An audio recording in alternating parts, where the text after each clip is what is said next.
Boa noite. Boa noite. João de Deus depõe a polícia de Goiás e nega todas as acusações de abuso sexual. A delegada do caso afirma que ele deve se livrar da maioria das denúncias porque foram apresentadas depois do prazo. Mas pelo menos uma mulher pode levar o médium para o tribunal. Boeing e Embraer anunciam um acordo de uma parceria de mais de 5 bilhões de dólares. Mas o negócio depende de aprovação do governo brasileiro. As buscas ao italiano Cesare Battisti envolvem 4 frentes no Brasil e no exterior. O Itamaraty desconvida representantes de Cuba e da Venezuela para a cerimônia de posse de Jair Bolsonaro. O presidente eleito confirma a intenção de rever a reserva indígena Raposa Serra do Sol. E permitir a exploração racional da área com pagamento de royalties para índios. Um migrante da Guatemala contesta a versão do governo americano para a morte da filha dele. A partir de agora, no Jornal Nacional.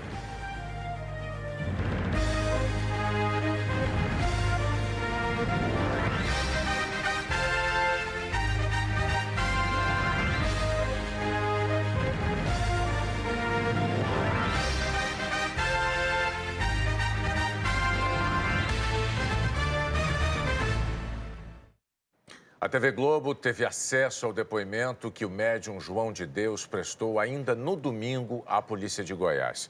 Ele negou todas as acusações de abuso sexual. João de Deus está preso há quase 30 horas. O médium foi levado para o complexo prisional em Aparecida de Goiânia, região metropolitana, onde chegou por volta das 11 horas da noite. Ficou numa cela do núcleo de custódia, um presídio de segurança máxima. Terá direito a banho de sol, mas só poderá receber visitas depois de 30 dias. Ele dormiu em uma cela de 16 metros quadrados, com outros 3 presos, que são advogados. A cela, que costuma ser destinada a políticos, tem camas individuais, uma pia, um chuveiro e um vaso sanitário. Ela não tem grades e é isolada por paredes e uma porta. O que eu espero mesmo é que nós possamos colocá-lo no lugar onde ele deveria estar, na pior das hipóteses, num regime de prisão domiciliar, sem poder sair de casa, com tornozeleira, não ofereceria risco à sociedade e também, nessas condições, minimizariam-se os efeitos ruins e deletérios do cárcere. Essa é a nossa posição e nós vamos levar isso no habeas corpus para o Tribunal de Justiça. Antes de ir para a penitenciária, João de Deus passou por exame de corpo de delito e prestou depoimento por 3 horas na Delegacia de Investigações Criminais. A TV Anhanguera, afiliada da Globo em Goiás, teve acesso com exclusividade ao conteúdo do documento. João de Deus afirma que ganha R$60 mil por mês, renda que vem de um laboratório farmacêutico que funciona na casa Dom Inácio de Loyola e também das 7 fazendas que possui no estado de Goiás. O médium não soube precisar a quantidade de veículos e nem de casas que possui, porque diz que algumas já foram doadas aos filhos. Ele também foi perguntado sobre a suposta movimentação de R$35 milhões na conta bancária. João de Deus respondeu que desconhece a movimentação, pois apenas pagou alguns funcionários com cheques nominais e disse: não tem esse negócio de milhões. Nega ainda ter feito qualquer outra movimentação do valor mencionado. Depois de questionado sobre o patrimônio que tem, João de Deus respondeu sobre os atendimentos na casa Dom Inácio em Abadiânia. Informou ter sim uma sala de atendimento individualizado. Disse que ela tem uma porta transparente com um sofá, um local para refeição e também um banheiro. João de Deus disse que ele não tranca a porta da sala, mas que muitas vezes a pessoa atendida tranca. Ele alegou que o cômodo tem 2 janelas e outras pessoas conseguem ver o interior da sala. Os policiais perguntaram qual o critério que ele usa para escolher quem passará pelo atendimento individualizado.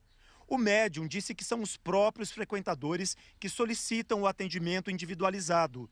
Ele negou que tenha chamado qualquer pessoa para esse atendimento. Os investigadores perguntaram também para João de Deus sobre uma denúncia de abuso sexual que é considerada a mais recente e teria acontecido em outubro deste ano. Em depoimento, uma vítima disse que foi à casa em Abadiânia com o namorado. Ela falou que João de Deus ofereceu atendimento individualizado.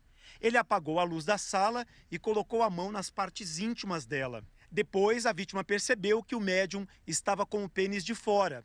Depois do atendimento, ele teria oferecido a ela um quadro. João de Deus confirmou que ofereceu alguns quadros após o atendimento, mas negou que tenha abusado sexualmente da vítima. Disse que a vítima tem nível superior, sabe o que está alegando e deve provar o que está dizendo. João de Deus disse ainda que o namorado da vítima que a acompanhou é considerado uma ótima pessoa, mas apresenta algum problema de ordem mental. João de Deus negou que tenha cometido abuso sexual de crianças e adolescentes na casa Dom Inácio. O médium disse que antes de as denúncias virem à tona no programa Conversa com Bial, ele recebeu uma ligação telefônica. Um homem dizia que tinha 50 pessoas para acabar com a vida dele, que se o médium colocasse 100, ele colocaria 200. João de Deus disse que foi ameaçado. Eu vou acabar com você. As denúncias contra João de Deus não param de aumentar. Só o Ministério Público de Goiás recebeu mais de 500. 30 vítimas já prestaram depoimentos formais. Hoje, numa reunião entre a Polícia Civil e promotores, foram acertados detalhes de como será conduzida a investigação de agora em diante. A situação que motivou a decretação da prisão preventiva, essa investigação será concluída ainda nesta semana e os outros casos irão avançando e com certeza também serão objetos de novos pedidos de prisão. Já foram identificados pelo menos 3 tipos de crimes a partir dos relatos das vítimas. Há notícias de lavagem de dinheiro, há notícias de que há envolvimento de outros funcionários e também, como o crime de abuso sexual, de estupro, de violação sexual mediante fraude, estupro de vulnerável, também serão investigados. De acordo com a polícia, além dos casos de violência sexual, serão apurados também possíveis crimes financeiros, já que houve uma movimentação de 35 milhões de reais na conta bancária de João de Deus. Oficialmente, até agora, 15 mulheres prestaram depoimentos na Polícia Civil de Goiás contra o médium João de Deus. Mas só um caso é considerado recente o suficiente para virar um inquérito. Até setembro deste ano, uma lei previa um prazo de até 6 meses para as vítimas de abusos sexuais prestarem queixa. Depois disso, o registro não tinha mais validade. Por isso, o caso mencionado no depoimento de ontem de João de Deus, de outubro desse ano, é considerado como principal. Essa mudança dessa lei, agora, recente, de setembro, ela vem trazer para as vítimas, no geral, a condição de que ela pode demorar um pouquinho mais para elaborar essa dor, tratar essa dor, mas não deixar de ir atrás, de fazer a sua denúncia e deixar que pessoas fiquem praticando crimes há vários anos sem algum tipo de punição. A polícia lembra que os casos antigos não viram processos contra o médium, mas eles servirão para mostrar à justiça que João de Deus vinha praticando abusos sexuais há muito tempo. Em hipótese nenhuma, nós descartamos esse depoimento desta vítima, mesmo que antigo, mesmo que prescrito, porque será um fundamento testemunhal, inclusive para julgamento no judiciário. Pois é, você viu, desde setembro não existe mais o prazo para que vítima de abuso sexual procure a justiça. A lei mudou. Mas é que nenhuma lei nova pode vigorar para casos anteriores à mudança se isso prejudicar um réu. A defesa de João de Deus negou as acusações de ocultação de valores e de lavagem de dinheiro sobre o suposto saque de 35 milhões.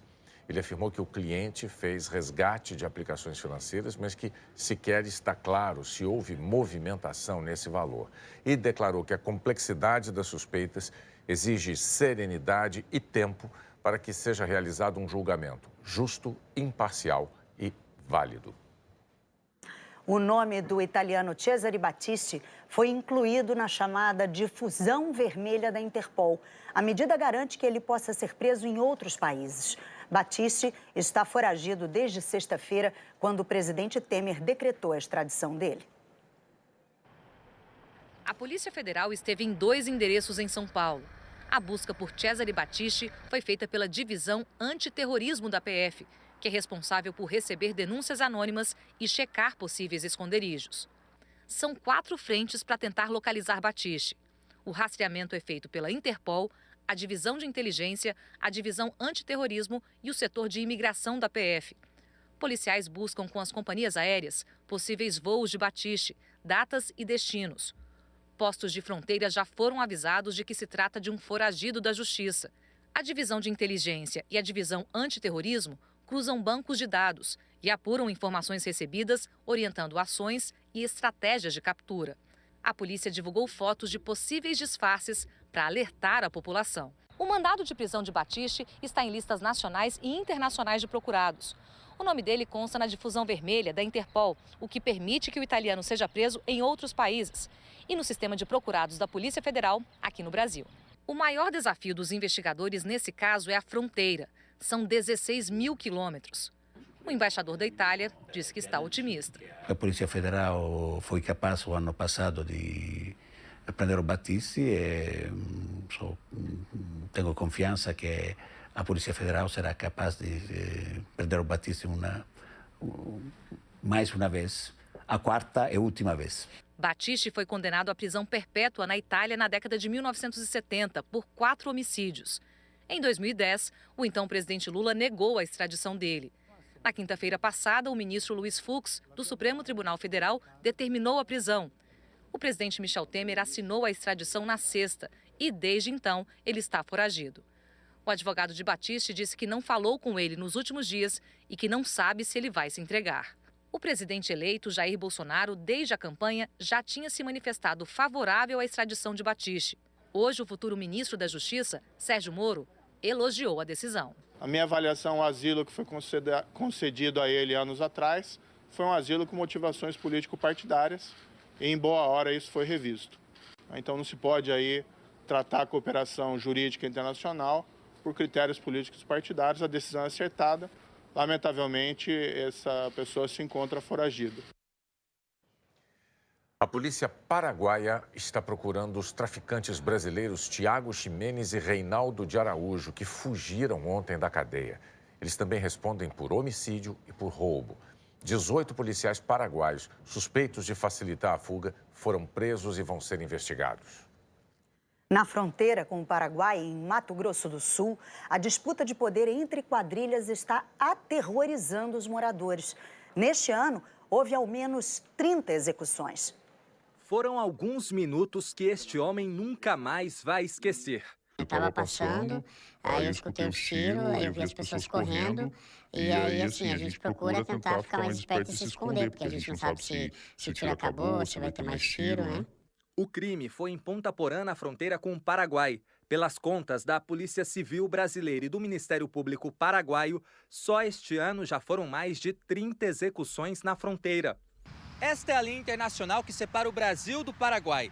Desse lado aqui fica Ponta Porã, Mato Grosso do Sul. E daquele outro, Pedro Juan Cabaleiro.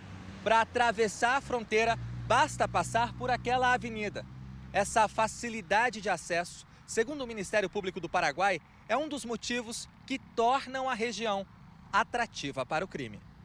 Em junho de 2016, o traficante Jorge Rafá, conhecido como Rei da Fronteira, foi executado em uma emboscada em Pedro Juan. Desde então, outros traficantes disputam o controle da região. Investigações apontam que pessoas ligadas a Jarvis Pavão, outro traficante que atuou na fronteira e que hoje está no Presídio Federal de Mossoró, no Rio Grande do Norte, estão na lista de vítimas. Em Pedro Juan, um sobrinho de Pavão sofreu um atentado. A caminhonete em que ele estava foi atingida por mais de 50 tiros. Ele saiu ileso porque o veículo é blindado. Uma mulher e uma criança que passavam pelo local foram atingidas de raspão. O clima de insegurança chegou à capital de Mato Grosso do Sul, que fica a mais de 300 quilômetros da fronteira e até então não registrava crimes de execução. Este ano foram 4. Neste, o ex-segurança do traficante morto, Jorge Rafá, foi assassinado com tiros de fuzil. É uma luta que ainda tem muito chão pela frente. Não é fácil, com o número de policiais que as polícias hoje têm na fronteira, combater esse tipo de crime e esse tipo de organizações criminosas. Um incêndio num caminhão-tanque que estava descarregando combustível se alastrou e atingiu outras 8 carretas hoje na refinaria de Manguinhos, no Rio de Janeiro. As chamas eram visíveis de vários bairros da cidade. Moradores das vizinhanças saíram de casa assustados, mas ninguém ficou ferido. O trânsito parou nas principais vias expressas. A refinaria abriu uma sindicância para apurar o que aconteceu. Vamos saber como vai ser o tempo em todo o Brasil. Oi, Maju, boa noite. O que você destaca para a gente? Oi, Ana, boa noite para você, para o Bonner e para todos. Olha, Ana, eu destaco que o perigo amanhã mora no centro-oeste gaúcho. Uruguaiana, Santa Maria e São Borja são algumas das cidades em que a chuva deve chegar em forma de pacote completo, com volume, raios, rajadas e granizo. É que de um lado tem um sistema de baixa pressão levantando o ar e formando as nuvens de chuva, e de outro tem uma frente fria fazendo a mesma coisa. Essas nuvens se espalham por outras áreas do Rio Grande do Sul, incluindo aí Porto Alegre, e também podem provocar temporais entre Santa Catarina e Paraná. Lá na região norte tem chuva volumosa prevista para Manaus, Macapá, Belém, Rio Branco e Porto Velho. As pancadas de chuva vão continuar roubando a cena na maior parte do país e podem ser fortes. Já o norte do Rio e de Minas, o Espírito Santo, o interior da Bahia, o sul do Tocantins, aqui Goiás, o centro-sul de Mato Grosso e o norte de Mato Grosso do Sul estão no caminho aí do sol sem sombra de chuva, Ana. Ô, Maju, e como fica o calorão nas outras partes do país? Porque aqui no Rio não está dando trégua, não. O Rio é sempre o último nessa previsão aqui. Já vou te contar. Começo com as temperaturas das capitais que terão sol em tempo integral. Em Salvador vai fazer 30, em Vitória 32, Brasília com 31, Goiânia com 36, Cuiabá com 37. Agora a temperatura nas capitais onde o sol se reveza com a chuva. 30 em Manaus e em Macapá, onde pode chover muito, 32 em Curitiba, 33 aqui em São Paulo, 27 em Porto Alegre, a capital com a temperatura mais amena no país amanhã. Já o Rio, Ana, é o oposto, pode ser de novo a capital mais quente desse Brasil, deve bater os 40 graus e pode chover à tarde. Semana passada, o Bonner comentou sobre os seguranças que vestem terno preto nesse calorão, e o professor Fábio Gonçalves, que dá aula de biometeorologia na USP, que é uma disciplina que estuda o impacto do tempo no nosso organismo, falou que o corpo de um homem de 1,80 m, 75 quilos, 35 anos, trabalhando num dia de 40 graus no Rio, com o sol rachando em cima da cabeça e vestindo esse terno preto aí, chega a 72 graus para atingir o chamado equilíbrio térmico. E uma exposição a um calor desse com frequência não é nada bom para a saúde, né, Ana? Ninguém aguenta, né, Maju? Obrigada, Short neles, eu sou a favor. Obrigada, boa noite para você. A seguir, o Itamaraty desconvida representantes de Cuba e da Venezuela para a cerimônia de posse de Jair Bolsonaro. O presidente eleito confirma a intenção de rever a reserva indígena Raposa Serra do Sol.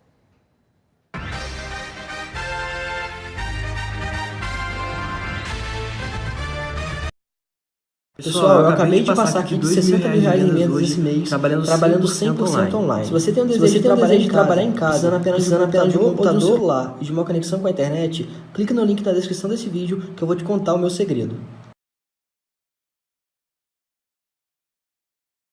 Pessoal, eu acabei de passar aqui de R$2 mil em vendas hoje, trabalhando 100% online. Se você tem um desejo de trabalhar em casa, precisando apenas de um computador ou de um celular e de uma conexão com a internet, clique no link na descrição desse vídeo que eu vou te contar o meu segredo.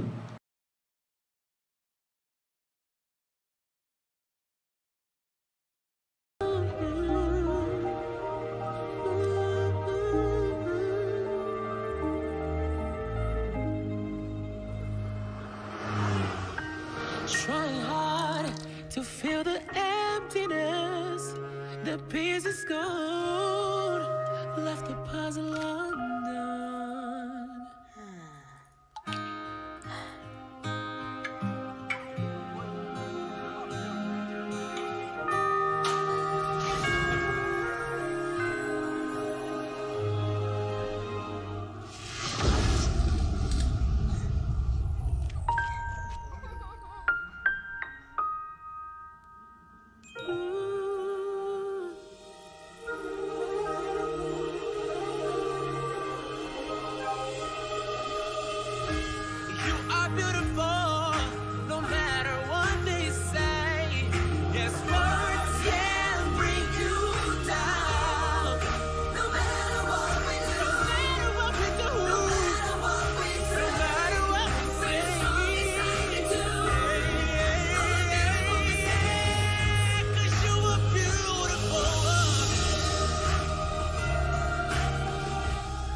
ficará em nosso caminho.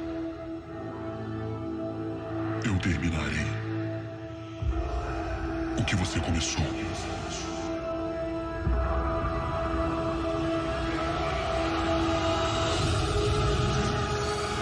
Tem histórias sobre o que aconteceu. São verdadeiras. Todas elas.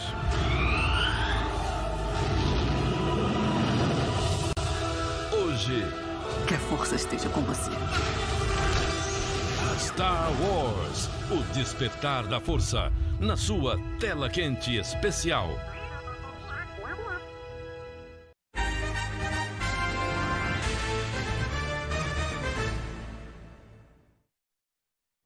O presidente eleito Jair Bolsonaro disse hoje que tem a intenção de rever a demarcação da reserva indígena Raposa Serra do Sol, em Roraima. Ele inaugurou um colégio na região da Baixada, no estado do Rio. A escola começa a funcionar em fevereiro e vai oferecer 60 vagas do ensino fundamental para... O nome do colégio é uma homenagem ao pai de Jair Bolsonaro, o dentista Percy Geraldo Bolsonaro.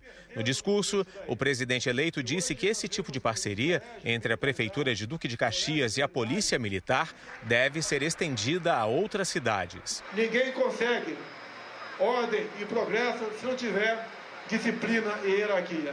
Vem daqui, então, um novo modelo de educação. Jair Bolsonaro estava acompanhado do filho, o senador eleito Flávio Bolsonaro. O presidente eleito voltou para casa no Rio e não teve mais compromissos públicos. No fim da tarde, o presidente eleito respondeu ao Jornal Nacional, por mensagem de voz, algumas perguntas sobre demarcação de terras indígenas. Ele falou da possibilidade de rever a criação da reserva indígena Raposa Serra do Sol, em Roraima. A área tem 1.700.000 hectares e é uma das maiores terras indígenas do país. O Monte Roraima está na reserva e no topo tem a tríplice fronteira entre Brasil, Guiana e Venezuela. Na década passada, o território foi alvo de uma disputa judicial entre a União, o Estado de Roraima e produtores de arroz. Mas, em 2009, o Supremo Tribunal Federal determinou a demarcação contínua das terras, de acordo com o decreto assinado pelo então presidente Lula. Hoje, o presidente eleito negou que já exista um plano definido para mudar a demarcação da Raposa Serra do Sol. Não há um plano nesse sentido, há uma intenção. Até porque não é só a Raposa Serra do Sol, são várias outras reservas enormes, riquíssimas, que o mundo está de olho lá. Então, e acreditamos nós que para integrar o índio à sociedade, não custa nada você buscar uma maneira de explorar de forma racional essas grandes áreas. Bolsonaro disse que no caso de uma exploração planejada, os índios receberiam royalties, ficariam com uma parte dos recursos. Inclusive, a questão dos royalties, né, vamos dar para os índios. Os índios querem se integrar à sociedade, quer ser o que nós somos, usufruir daquilo que nós temos de bom aqui. Também no Rio, o futuro ministro da Economia almoçou com empresários e políticos na Federação das Indústrias do Estado. Paulo Guedes defendeu cortes no Sistema S, instituições da indústria e do comércio como SESI, Senai e Sebrae, que investem em capacitação de mão de obra, lazer e cultura para trabalhadores. Esse ano, o sistema já movimentou 17 bilhões de reais, dinheiro repassado pela Receita Federal, que é arrecadado a partir de contribuições sobre a folha de pagamento das empresas. Como é que você pode cortar isso, cortar aquilo e não cortar o Sistema S? Tem que meter a faca no Sistema S também. Vocês estão achando que a CUT perde o sindicato, mas aqui fica tudo igual. O almoço é bom desse jeito, ninguém contribui.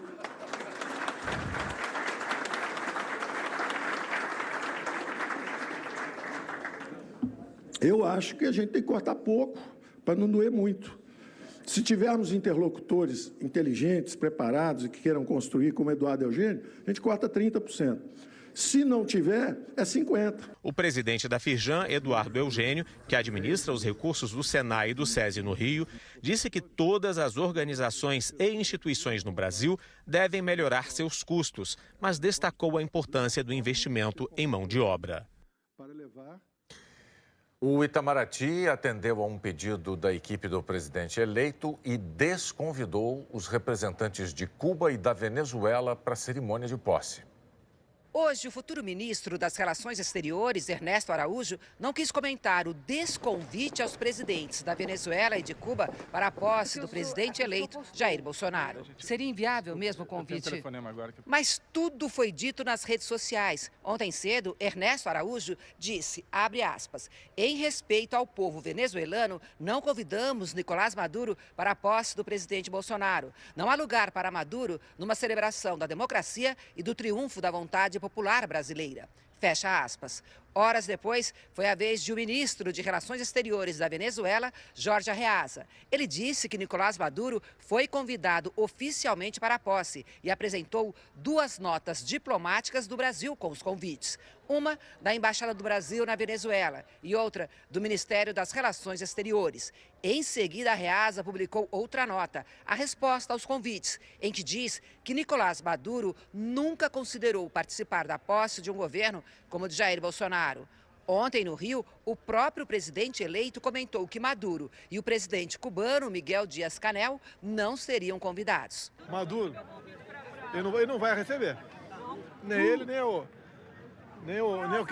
o ditador lá que substituiu o Fidel Castro. Fidel Castro não, Raul Castro. Hoje, o deputado Eduardo Bolsonaro, filho do presidente eleito, disse numa rede social: teremos muito mais gosto em ver na posse de Jair Bolsonaro os venezuelanos que fugiram da narcoditadura do que autoridades ainda legalmente constituídas da Venezuela. Sobrou para o Itamaraty, que confirmou hoje que convidou sim, mas depois cancelou os convites para os presidentes da Venezuela e de Cuba. O Itamaraty afirmou ainda que, inicialmente, o futuro governo de Jair Bolsonaro tinha recomendado que todos os representantes de países com os quais o Brasil mantém relações diplomáticas fossem convidados, mas que depois recebeu uma nova orientação do governo eleito para excluir Venezuela e Cuba da lista. A atuação de 2 ministros do Tribunal de Contas da União provocou protestos de outros ministros da casa. Os 2 ministros tinham se declarado impedidos, mas mudaram de ideia, se desimpediram e votaram para salvar políticos que estavam sendo julgados. O Tribunal de Contas da União julgava na quarta-feira passada a contratação por valores exorbitantes de serviços terceirizados de informática para o Senado. Uma auditoria do TCU concluiu que de 2005 a 2009, ex-dirigentes do Senado trocaram uma empresa que cobrava cerca de R$300 mil por mês por outra que passou a cobrar R$1.100.000 mensalmente. O prejuízo apontado na época foi de mais de 13 milhões de reais. De acordo com a auditoria, a negociação foi feita pelo ex-diretor-geral do Senado, Agaciel Maia, atual deputado distrital do PR em Brasília, e pelo ex-primeiro secretário da Casa, Efraim Moraes, que é ex-senador pelo Democratas da Paraíba. O processo estava engavetado há 5 anos. Na semana passada, quando foi retomado o julgamento, o placar estava em 4-3 pela condenação dos 2 ex-dirigentes do Senado, quando 2 ministros que haviam se declarado impedidos para julgar o caso, por terem relações pessoais e por terem trabalhado com os acusados no próprio Senado, resolveram votar. No sábado, o jornal Folha de São Paulo mostrou o desfecho do julgamento. Na sessão, o ministro Haroldo Cedras disse que estava perdido e pediu para checar o placar. Antes de ser nomeado no TCU, Cedras era deputado pelo extinto PFL, que viria a se tornar o DEM, mesmo partido do acusado, Efraim Moraes. Ao ver que os 2 ex-dirigentes do Senado seriam condenados, Cedras voltou atrás e resolveu se desimpedir e votar pela absolvição. Eu quero retirar o meu impedimento nesse caso e votar com o ministro Vital. O ministro Raimundo Carreiro, presidente do TCU, foi pelo mesmo caminho. Ele, que durante a auditoria também havia se declarado impedido por ter ocupado o cargo de secretário-geral da mesa do Senado, no mesmo período em que Agaciel era o diretor-geral, se desimpediu e votou pela absolvição dos 2 acusados, formando maioria, 5-4. No processo mãe que deu origem a esse filhote aqui, eu havia me declarado impedido. Isso em 2010. que eu havia chegado aqui há pouco tempo e me declarei impedido de relatar esse processo relativamente ao Senado. Hoje, me declaro desimpedido, dado o tempo que eu já votei. A manobra livrou os dois políticos do ressarcimento dos mais de 13 milhões de reais e também do pagamento de multas e, possivelmente, da inabilitação para exercer cargos comissionados e funções de confiança por 8 anos. Diante desse caso de desimpedimento, ministros protestaram. Essa figura do desimpedimento eu, honestamente, não conheço. Os motivos subjetivos que a pessoa eventualmente depreende para não votar, não se alteram a partir de um determinado momento X da votação. Elas nascem de uma percepção prévia de que há uma amizade. Em toda a minha vida de atuação no Poder Judiciário, eu nunca vi um juiz que se declarou impedido ou suspeito dizer... Eu nunca vi. Assim, iniciar um julgamento e, a partir da definição do resultado do julgamento, mudar a posição. Eu nunca vi isso. A Procuradora-Geral de Contas, junto ao TCU, disse que vai recorrer da decisão. Ainda esta semana, Cristina Machado chamou o desimpedimento de inusitado e afirmou que isso fere o devido processo legal. O Ministério Público espera que o TCU reveja o seu entendimento. O presidente do TCU, Raimundo Carreiro, afirmou que nunca se declarou impedido no processo julgado na semana passada. Ele disse que fez uma declaração de suspeição em 2010 na auditoria que deu origem a esse processo. Raimundo Carreiro disse ainda que, pelo regimento interno do tribunal, cabe ao presidente dar o voto de desempate, quando for o caso. O ministro Haroldo Cedrais disse que atuou conforme as normas legais e aplicáveis. Gaciel Maia disse que a responsabilidade pela contratação não era dele, como então diretor-geral do Senado, mas da primeira secretaria, e que tudo foi aprovado com base em laudos técnicos. Nós não conseguimos contato com o ex-senador Efraim Moraes. Um migrante da Guatemala contestou publicamente a versão oficial do governo americano para a morte da filha dele, que estava sob custódia dos agentes de imigração. O lugar onde Jaqueline Kaalmaquin morava é um exemplo do que os migrantes guatemaltecos querem escapar. 80% dos indígenas do país são pobres, metade vive abaixo da linha de extrema pobreza. A mãe da menina mora numa casa de madeira e palha com os 3 filhos que ficaram, um de apenas 6 meses. Daqui, no dia 1º de dezembro, o pai saiu para tentar uma vida melhor nos Estados Unidos. Jaqueline foi junto. De acordo com os familiares, ela era muito ligada ao pai e não quis ficar longe. Eles também contam que a menina, de apenas 7 anos, disse que queria crescer e trabalhar nos Estados Unidos para mandar dinheiro para a mãe e para a avó. Mas os planos e a vida de Jaqueline foram interrompidos poucos dias depois. No dia 6 de dezembro, ela, o pai e outros 160 imigrantes foram presos, já nos Estados Unidos, numa área remota do Novo México.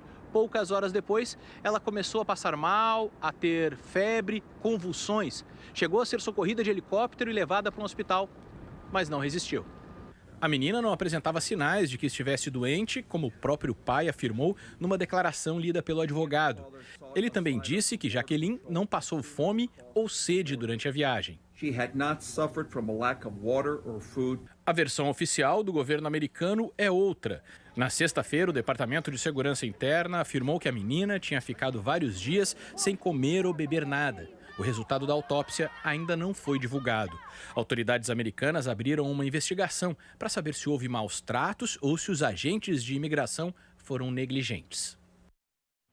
Cresceu a pressão para que o Reino Unido faça um novo plebiscito sobre sair ou não da União Europeia. Políticos de vários partidos acham que o governo não tem votos suficientes no parlamento para aprovar as regras do Brexit. Mas a primeira-ministra, Theresa May, reiterou que é totalmente contra uma nova consulta popular, que isso dividiria ainda mais o país. E avisou que a votação dos termos do Brexit no parlamento é na segunda semana de janeiro. A indefinição nas negociações para que o Reino Unido saia da União Europeia foi um dos motivos de quedas nas bolsas internacionais. O principal índice na Bolsa de Nova York chegou ao menor nível em 7 meses. As bolsas da Europa e a de São Paulo também caíram.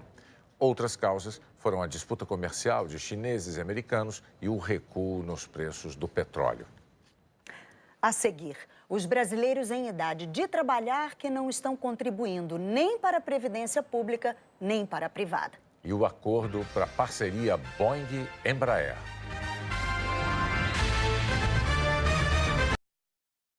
Pessoal, eu acabei de passar aqui de R$2.000 em vendas hoje, trabalhando 100% online. Se você tem o desejo de trabalhar em casa, precisando apenas de um computador ou de um celular e de uma conexão com a internet, clique no link na descrição desse vídeo que eu vou te contar o meu segredo.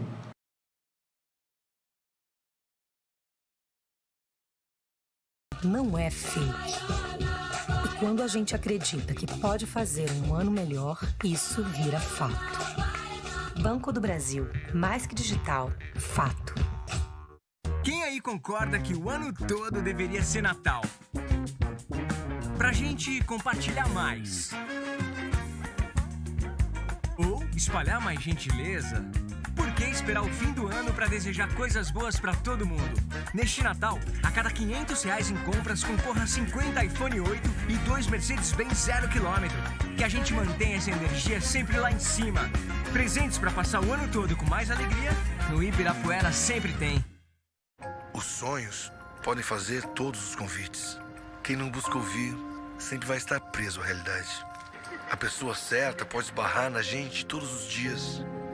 Quem não buscar o amor, não vai entender. A vida pode mostrar que nós não precisamos ser todos iguais.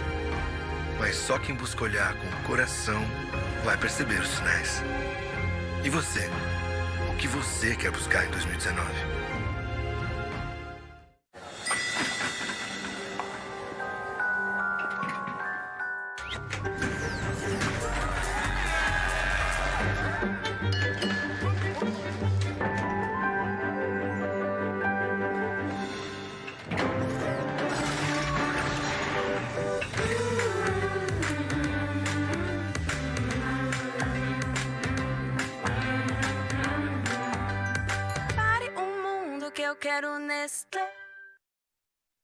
Hoje, depois do Jornal Nacional, para ficar ao lado de Gabriel, Luz vai declarar guerra a Valentina. Se for preciso lutar contra você, eu posso contar com a cidade inteira.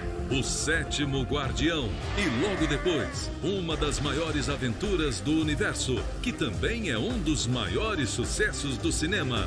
Que a força esteja com você. Star Wars, o despertar da força, na sua tela quente especial.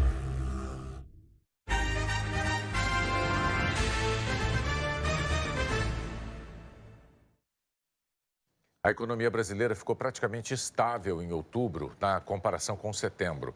O índice de atividade econômica do Banco Central registrou uma leve alta de 0,02%. Desde janeiro, o índice acumula alta de 1,4%.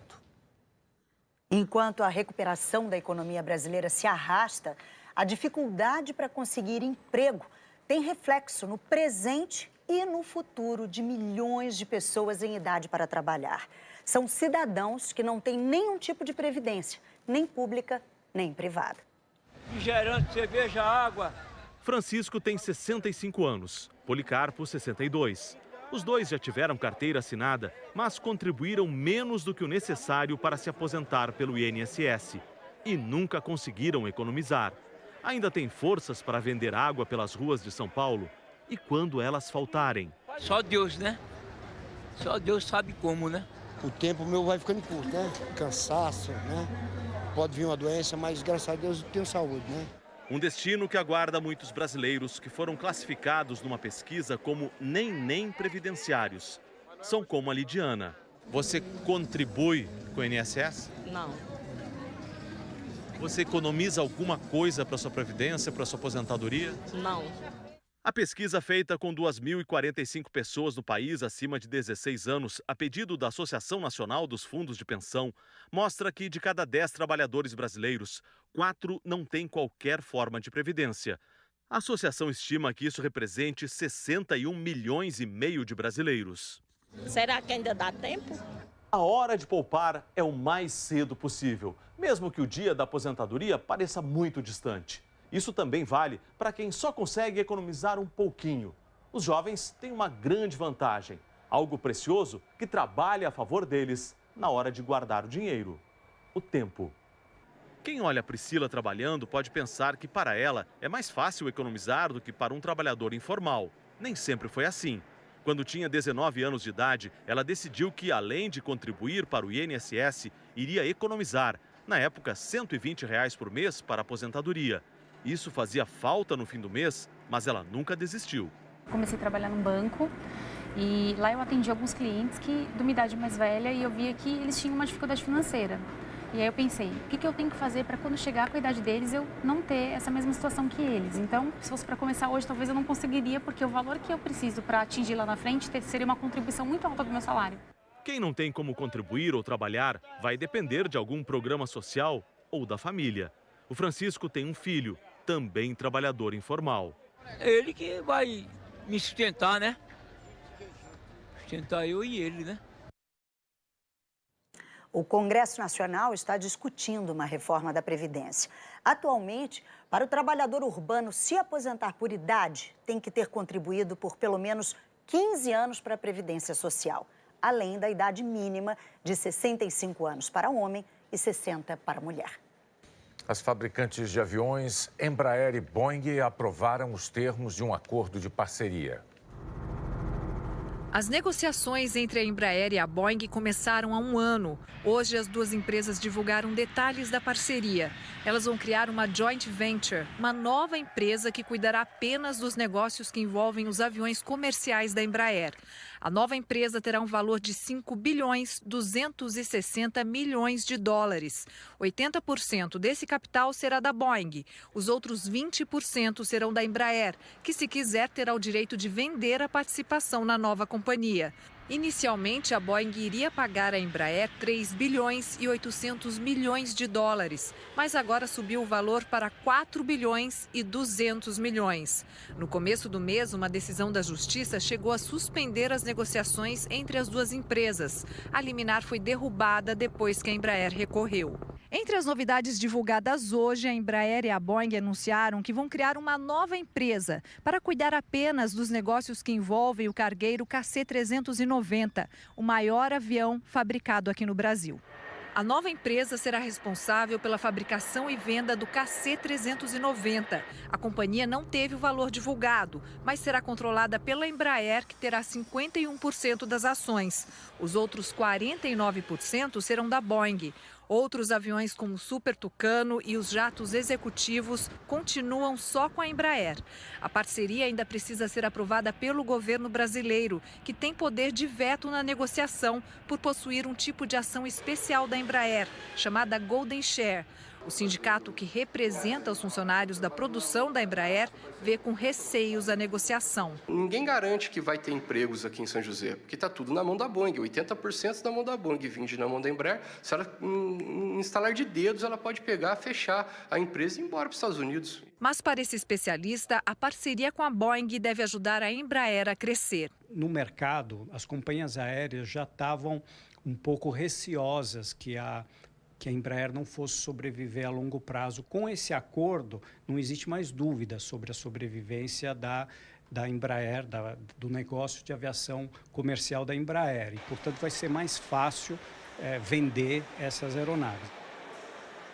A Justiça Federal Brasileira condenou 10 ex-executivos da Embraer por subornarem um ex-diretor das Forças Armadas Dominicanas para que comprasse 8 aviões Super Tucano em 2008. A Embraer declarou que não é parte do processo e não comenta situações individuais. A seguir, um tom sertanejo no Natal de Minas Gerais. E os recursos novos do Globoplay.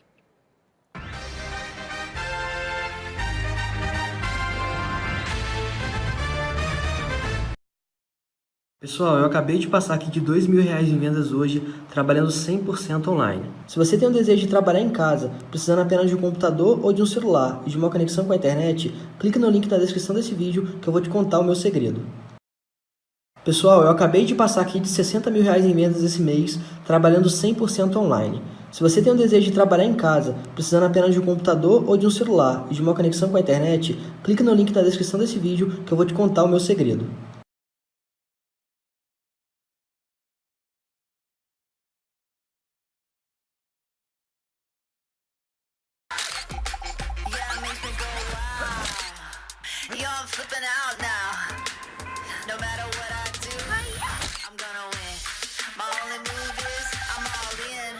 I'm officially obsessed. Yeah, I'm officially obsessed. Can't get it out of my head, it's taking over, I'ma let it. I'm officially obsessed. I'm all about it. A tecnologia já faz muita coisa por você. Organiza a viagem, monta seu treino, te traz de tudo. Conheça o app Sofisa Direto, um verdadeiro GPS financeiro que leva o seu dinheiro até onde você quiser e recalcula a distribuição de investimento se precisar. Uma tecnologia só nossa. E no mínimo você já ganha 100% do CDI, que rende 40% a mais que a poupança. Atualize-se, baixe agora e invista já. Banco Sofisa Direto, direto ao ponto.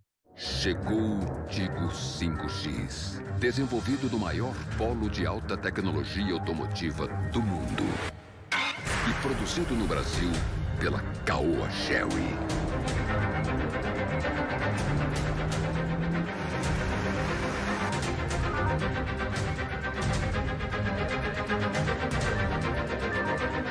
Tigo 5X, o SUV dos SUVs.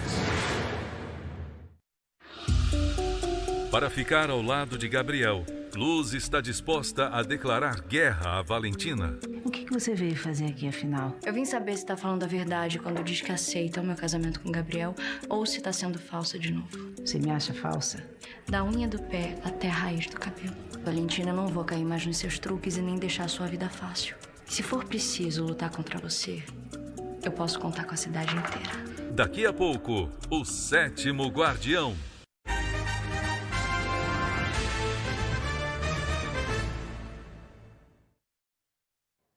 Segundo o IBGE, mais de 76% dos brasileiros acessam a internet para assistir vídeos, programas, séries e filmes. Para atender esse público conectado que só cresce, o Globoplay está com novos recursos e uma oferta ainda maior de conteúdo. Seu Valdir, motorista, carrega no ônibus uma infinidade de histórias. As dos passageiros e as que eles assistem. Por que um hospital que nem esse tem tanta prótese de titânio? Luta, guerra, artes marciais é bacana. Você quer ver a novela, você liga aqui e você assiste a novela. Uma mudança de comportamento que pegou carona com a tecnologia. O Brasil já tem 220 milhões de smartphones, mais do que o número de habitantes. É mais fácil você estar no transporte público, ter essa capacidade de um horário disponível, você conseguir ver série, filme, alguma coisa assim, ter notícia. Noveleiro assumido, Moroni vê por aqui o capítulo que não consegue ver na televisão. E a novela das 9, Segundo Sol. Aí é que eu acompanhei de cabo a rabo, velho. Ele assinou o Globoplay há 1 ano, por influência da mulher. Nivian adaptou os programas ao ritmo de vida, usando o aplicativo no celular ou na Smart TV. A vida hoje está muito corrida, então às vezes a gente não consegue acompanhar. E aí dá para rever, voltar, sentar aqui no conforto da minha casa e assistir como se estivesse passando ao vivo. Além dos programas e telejornais da Globo que a gente vê na TV, o Globoplay tem cada vez mais conteúdo exclusivo. 3 anos depois de ser lançada, a plataforma chega a uma nova fase com mais tecnologia. Uma das novidades é poder baixar o programa preferido quando tiver sinal de internet. E depois assistir em qualquer lugar, sem gastar o pacote de dados do celular. Para que a pessoa possa ver quando quer, onde quer, da forma que entender, na tela que entender. O consumidor é rei, não é? O consumidor escolhe. Assiste em tempo real também. O sinal ao vivo da Globo, que já tinha no celular e no computador, agora também está disponível na Smart TV, que em breve terá um recurso já acessível no smartphone. Você pode voltar o programa que está passando ao vivo. Se você chega à meio da novela e você quer ver o início da novela, você pode simplesmente, como se estivesse num antigo videocassete, anda para trás e começa a ver a novela do início da novela. Serão 300 lançamentos de séries e filmes só no primeiro semestre do ano que vem. Entre as produções brasileiras exclusivas para o Globoplay, a segunda temporada de Ilha de Ferro. Não trouxe seu dinheiro. E as novas séries, Chipados. Você conhece algum advogado? Alguém conhece algum advogado aí? E Aruanas. Não é pra contar pra ninguém sobre Eldorado. As séries internacionais também são destaque. Os pais de Nivian viraram fãs de The Good Doctor, sobre um médico autista que supera desafios. Na expectativa também de ver a segunda temporada. A nova temporada, exclusiva do Globoplay, estreia em janeiro. A gente está aqui esperando, ansioso mesmo, para assistir mais, para saber o desfecho dessa história. O som do Natal ganhou um toque sertanejo em Minas Gerais.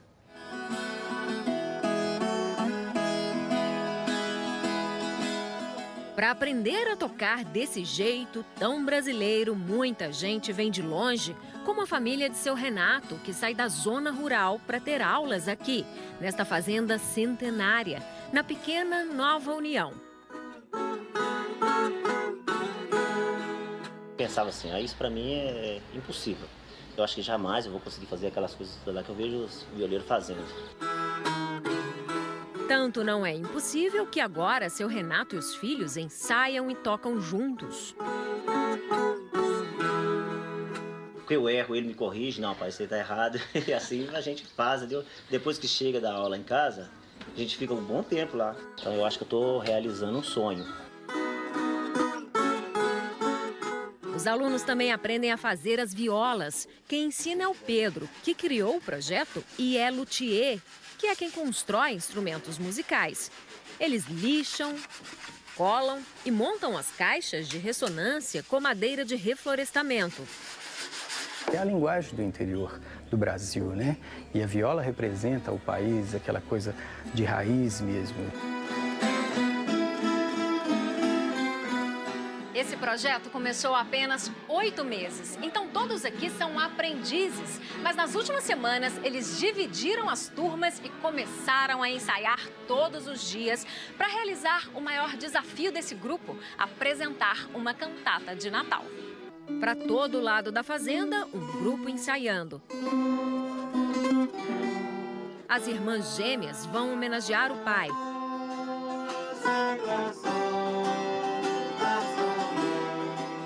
Agora ele tá acamado, aí a gente tá, né, tentando seguir em frente para ver se ajuda ele. A gente ama o que a gente tá fazendo aqui. Isso é muito empolgante. E se a mãozinha quase não dá conta, vale o esforço. O cenário da apresentação sempre esteve pronto. Montanhas de um lado, a matriz do século XIX do outro. A noite chega e a orquestra de violas anuncia a chegada do Natal.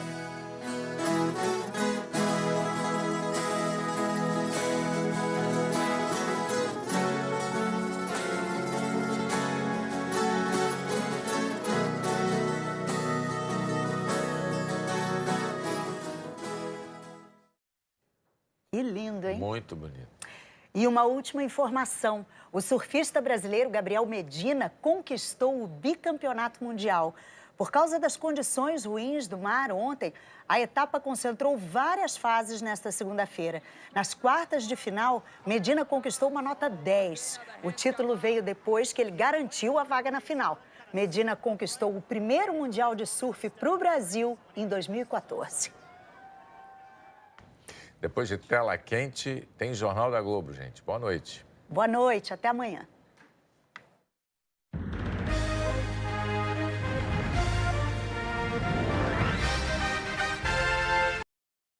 Pessoal, eu acabei de passar aqui de R$2.000 em vendas hoje, trabalhando 100% online. Se você tem o desejo de trabalhar em casa, precisando apenas de um computador ou de um celular e de uma conexão com a internet, clique no link na descrição desse vídeo que eu vou te contar o meu segredo.